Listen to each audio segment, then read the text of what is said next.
And Sangamita, because you're recording on video, I think we need to let people know about that. And also, you need to pin me so that it's mainly me on the video, so that because people might not be wanting to be recorded, right? Yes, I have you pinned, Ayya, so that only your picture will show on the resulting recording. Great. Okay, great. So that helps so that everybody can be confident, that you're not going to be all over the internet. So, in case you don't like that.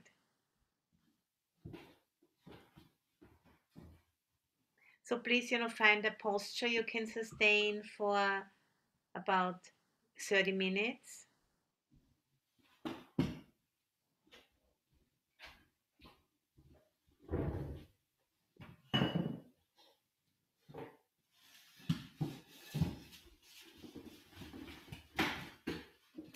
And please, everybody mute yourself.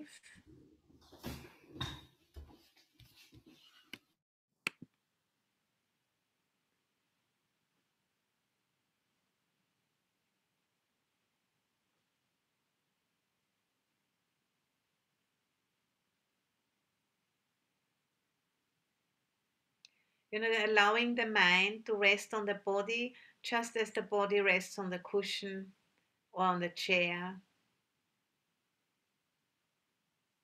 And bringing the body and the mind together.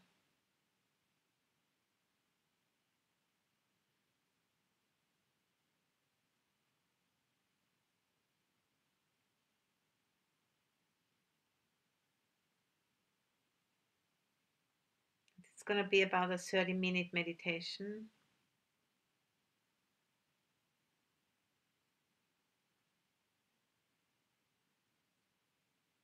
And checking your spine, your shoulders, the area around your jaw and your mouth. Just checking how that feels. And we don't have to change anything, we don't have to do anything about it. Just noticing if there's any tension there, making it conscious.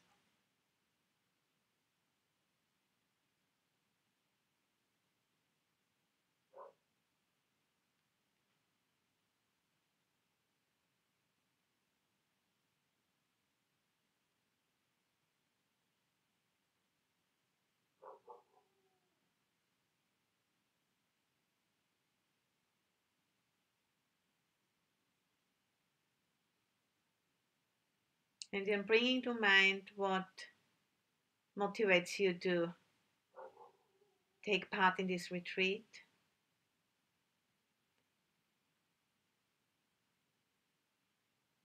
Practice in general. What is it?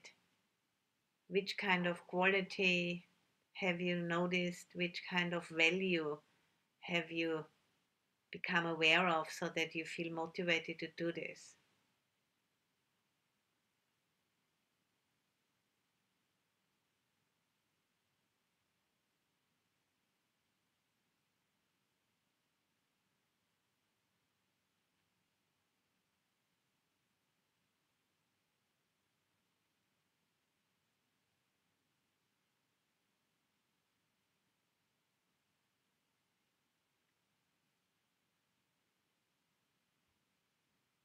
And feeling the body just sitting and breathing in and breathing out.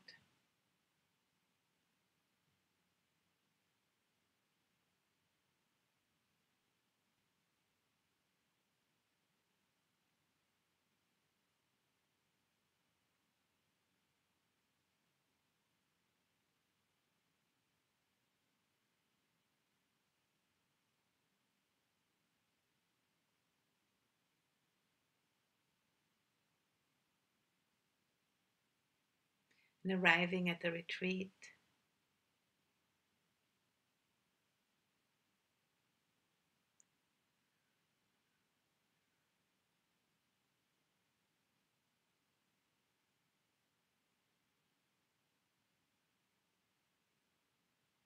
And you're bringing also everyone to mind who makes it possible for you to take this time.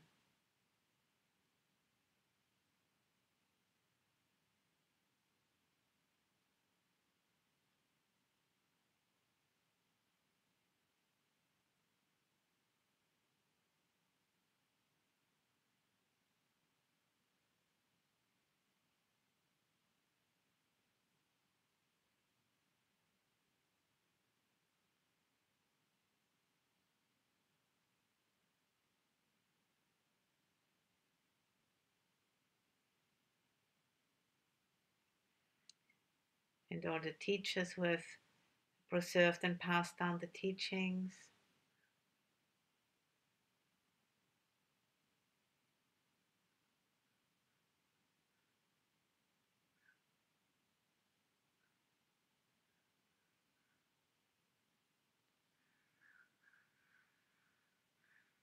And all the human beings who have made this technology possible so we can connect in this way. There are so many beings involved in making this possible.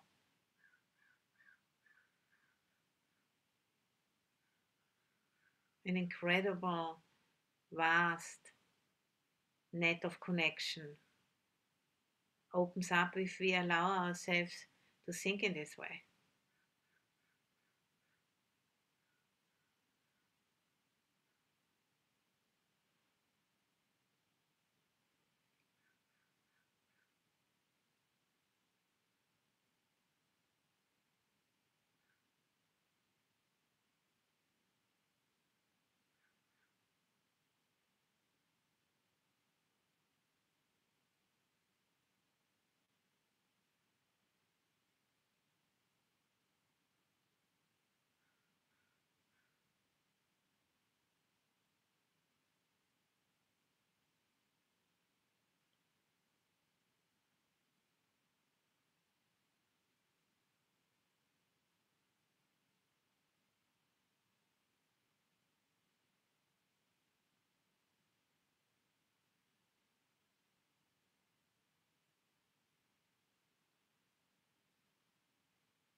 The body consisting of the elements, earth element, water element, fire element, wind element, space element.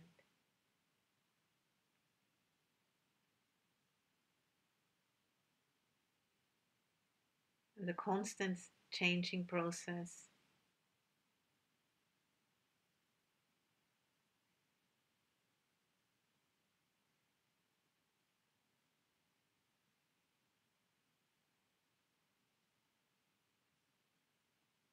There are no real unchanging entities there. It's a constant changing process of arising and ceasing.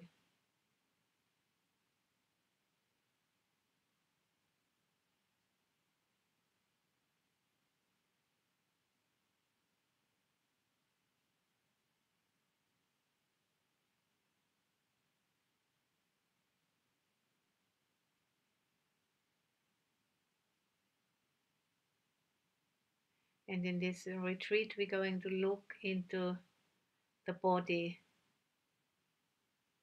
It's consisting of many, many parts, and the elements.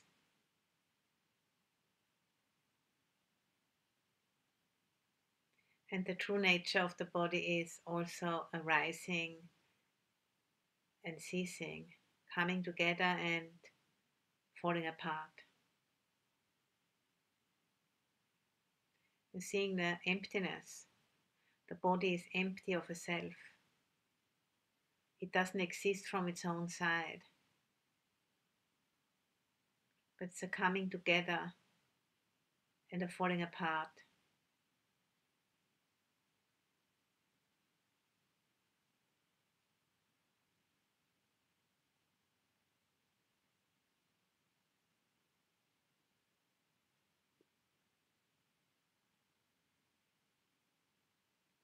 And that insight into emptiness or not self, how it's called in early Buddhism, anatta.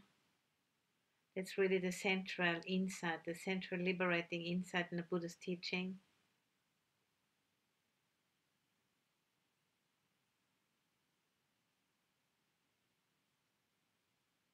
And it was a totally new way of looking at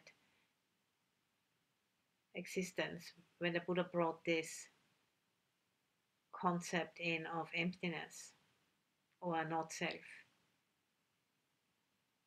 The body not existing from its own side, but being a process which undergoes constant change.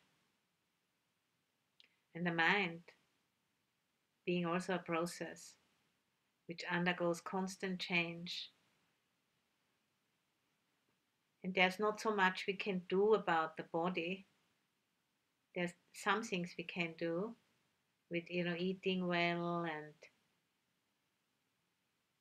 treating the body in the right way with medicines and with exercise. But there's actually much more we can do about the mind over time. We can train the mind and point it in the right direction. We can't control it, but we can train it.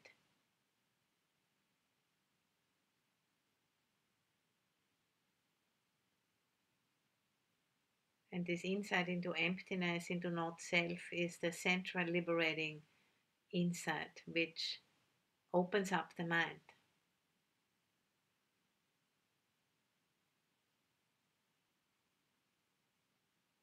And we're going to try to look at this in this retreat in different ways and experiencing what's called the temporary liberation of the mind, which gives us a taste of the goal of the path, which is a complete letting go of all grasping.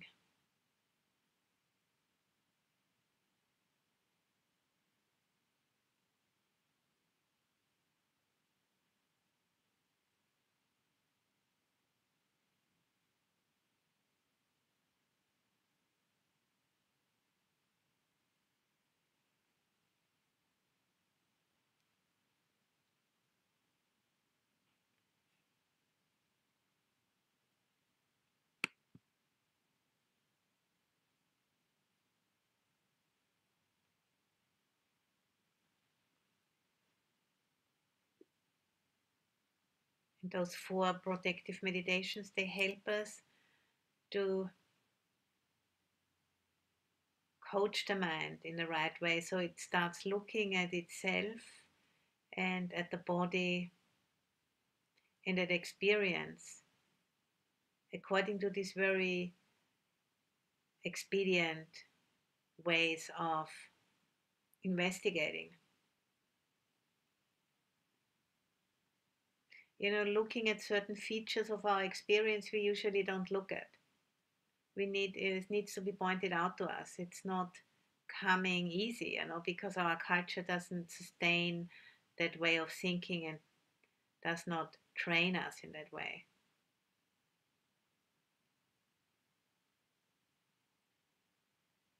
But the teaching of the Buddha has some very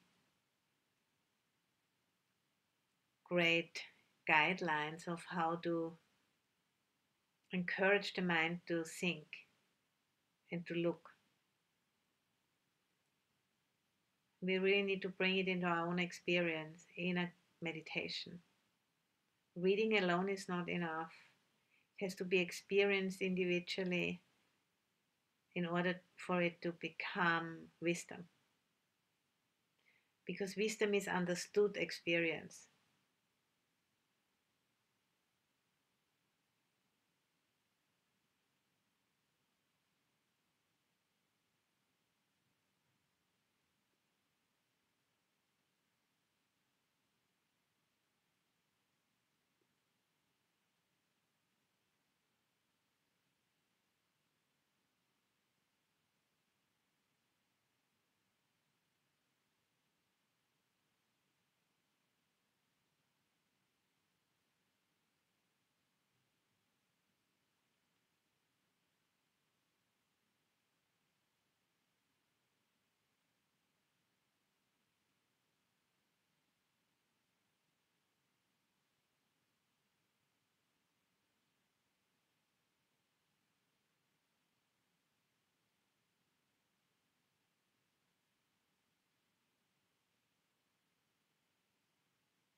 I want to share with you one of the Therigatha, the poems of the awakened nuns who have lived at the Buddha's time.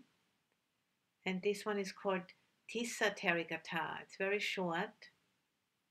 And I have here the original version from the Pali Canon in English, and then I have a contemporary poem which is inspired by that original Terikata, Tissa Terikata. Tissa, that was the name of the bhikkhuni. Tissa, train in the trainings. Don't let the practice pass you by.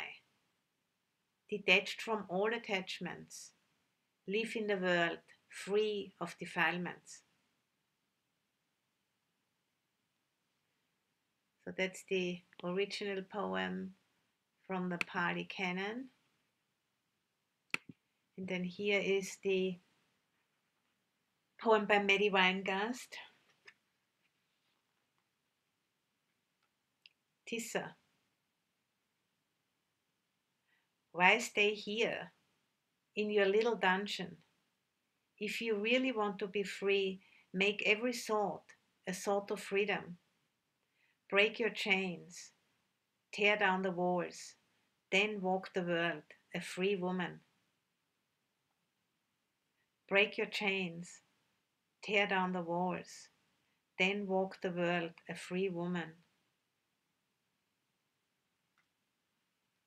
You know, those 4 protective meditations are skillful means to break the chains and tear down the walls in the mind, because they encourage the mind to look at experience in a different way than usual.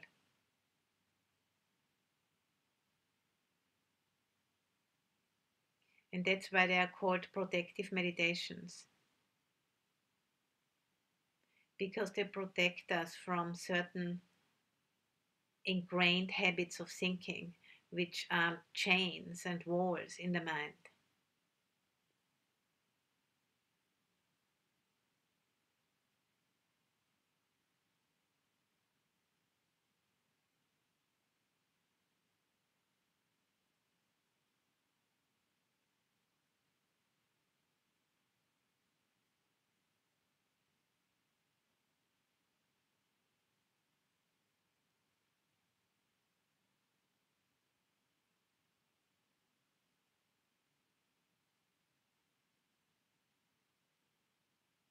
And just noticing, you know, how your mind responds when you hear this.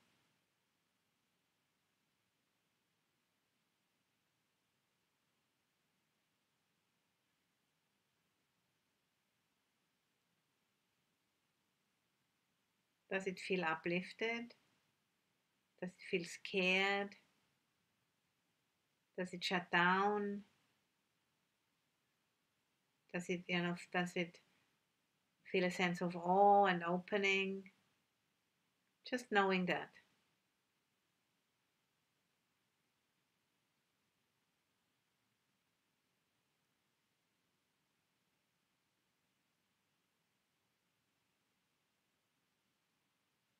Walking the world as a free woman.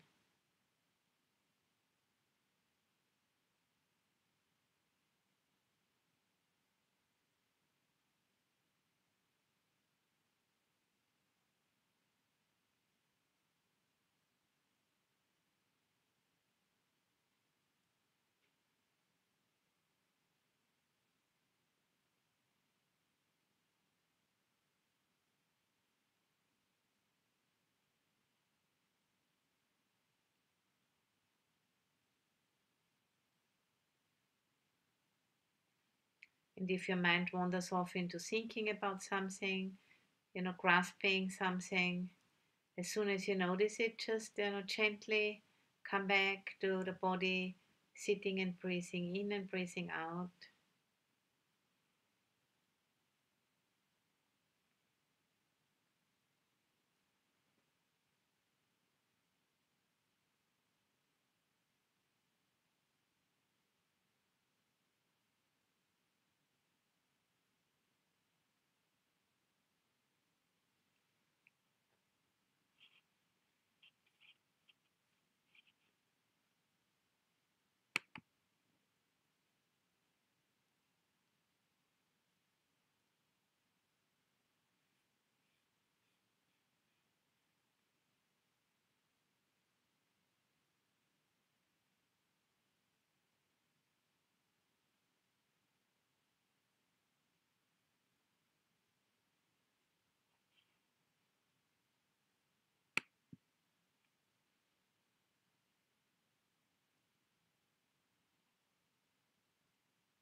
Wisdom is experience understood.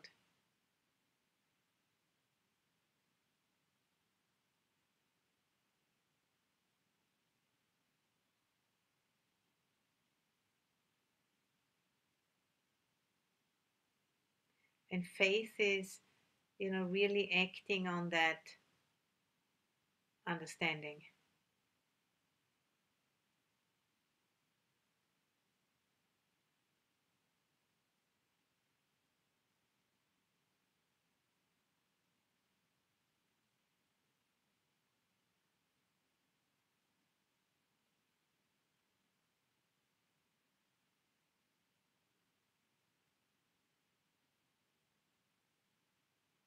And on a retreat like this, we can really, use the whole time. We have over 2 days to do this together to really familiarize the mind with different ways of looking at experience so that this understanding will be coming through. These are very, ancient methods to encourage insight.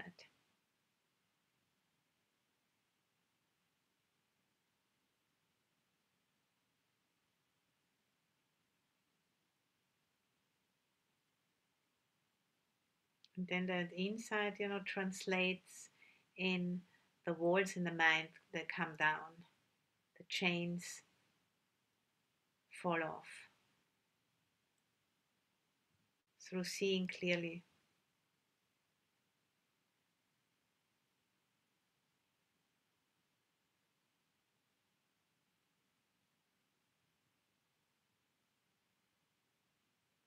And that benefits not only us, but also all of those who are coming in contact with us.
And for the remainder of the meditation, we can just maybe pay attention to impermanence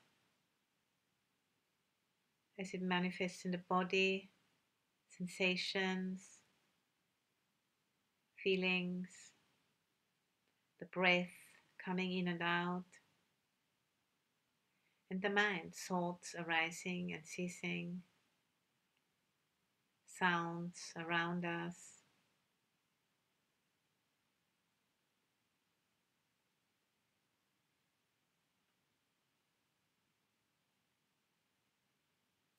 Allowing that impermanence to wash away the clinging. But really seeing clearly it doesn't make any sense to cling at that which is constantly changing.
few minutes we're gonna end the meditation, reflecting on endings.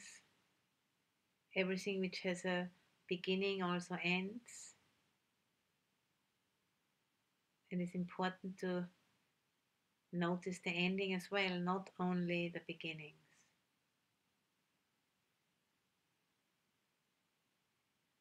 And the meditation on death, for example, is a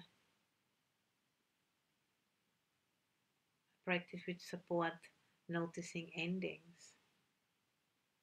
The cutting edge of meditation on impermanence, reflecting on death.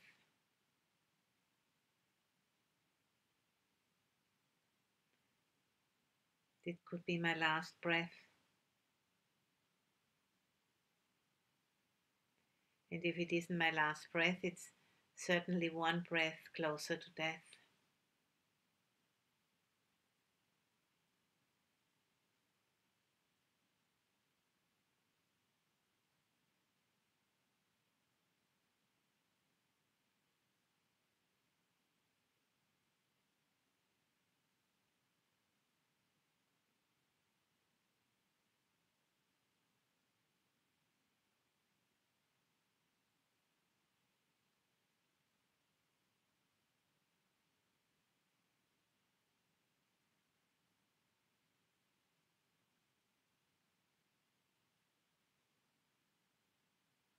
Coming back into the body.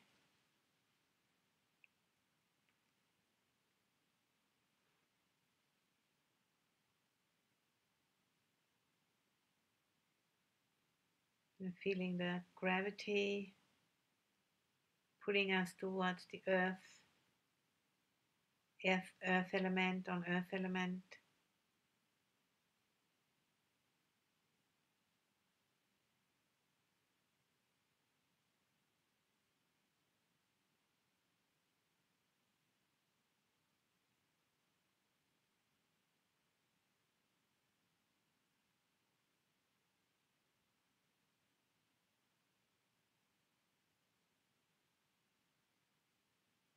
Wisdom is experienced, understood.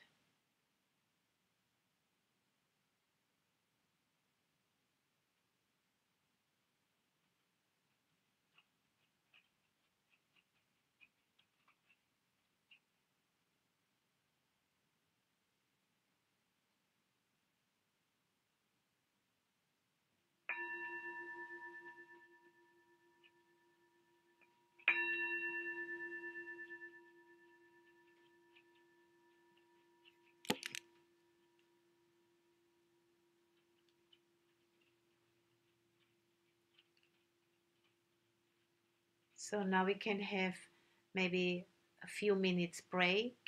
If you want to just keep on sitting or stretch your legs, go to the bathroom, and then a few minutes, 3 minutes or 5 minutes, I'm gonna ring the bell again, and then we have a little talk.